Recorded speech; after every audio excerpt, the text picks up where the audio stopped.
Ну а мы продолжаем наши репортажи с казанских кладбищ, с казанских погостов. Сегодня мы вам расскажем о Новотатарском кладбище, одном из самых старинных погостов нашего города.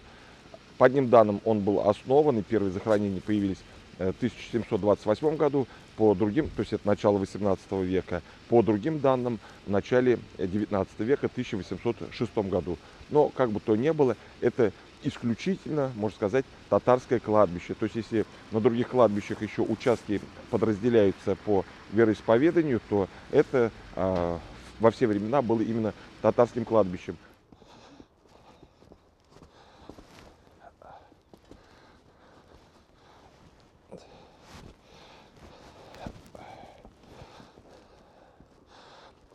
Аглы Бояр Саитович, цыганский барон, один из уважаемых людей среди цыган. Дело в том, что в Казани жила очень большая диаспора цыган, и жили они в поселке Атары.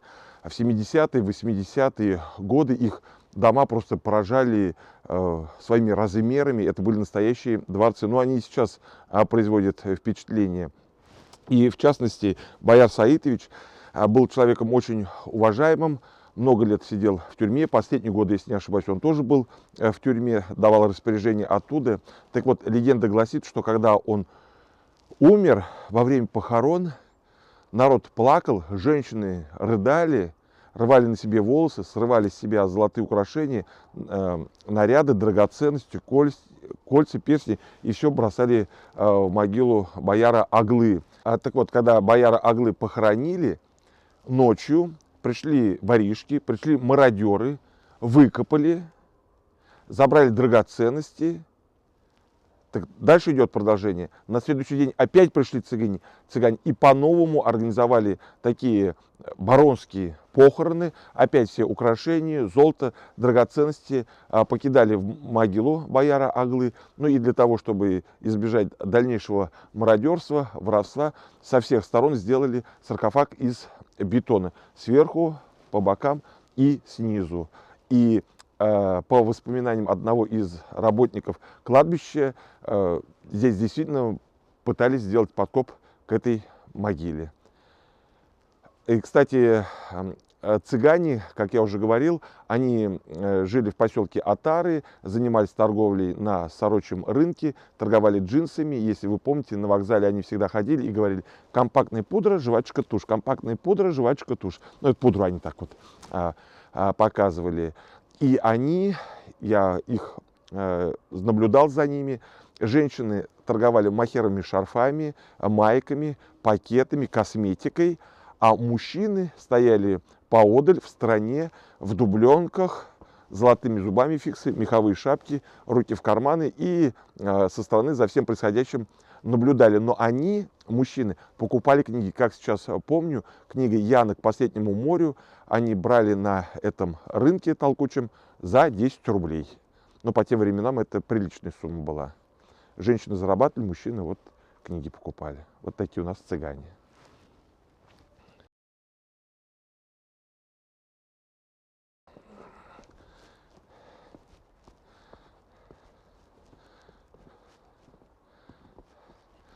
Хайрулин, Хайрулин, Насыбулин. Здесь, на Новотатарском кладбище, есть целые аллеи, где похоронены совсем молодые ребята. Год рождения у них 60-е, либо начало 60-х годов, 70-е годы, а даты смерти они указаны в пределах 90-е, 91-е, 92-е года. То есть постперестроечное время. Ну, легко прочитать, что ребятам было по 23, 25, по 30 лет максимум. И, конечно, в память о своих друзьях ребята ставили памятники в полный рост. Вот сейчас снегом тут заметено, но если присмотреться, то видно, что ребята облокачиваются на машину отечественного производства. Дело в том, что девятки в 90-е годы это были машины покруче нынешних люксовых иномарок.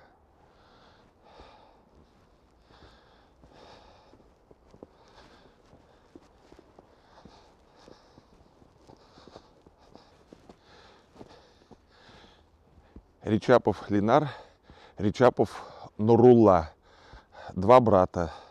Нурулла умер в 92 году, совсем в молодом возрасте. А сейчас немного истории. У нас в Казани есть одна из старейших мечетей, построенных в середине 19 века по проекту архитектора Пески. Так вот, в советские времена эта мечеть была закрыта, называлась она Синая мечеть. Пщань базар мечты. Так вот, эта Синая мечеть в 92 году была переименована и названа в мечеть Нурулла. Находите аналогию? Мечеть Нурулла и Ричапов Нурулла, который здесь похоронен. Так вот, по одной из версий, Нурулла, который здесь похоронен, делал большие щедрые пожертвования этой мечети. Он помогал ее восстановлению. И в знак благодарности, уважения, по какой-то, может быть, определенной договоренности, эта мечеть была после его смерти названа его именем. Вот такая у нас история. Мечеть Нурулла и похоронены молодые люди в 90-е годы. Тоже Нурулла. 92-й год Нурулла, а его брат Ленар был похоронен здесь в 95-м году.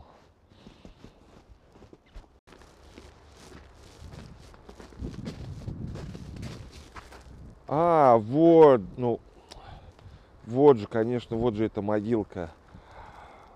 Это могила, одна из самых старых здесь, на этом кладбище, одна из самых святых. То, что мы до этого говорили, это были светские люди. То здесь, по легенде, по преданию, находятся тела святых девушек, 7 девушек, 7 девочек.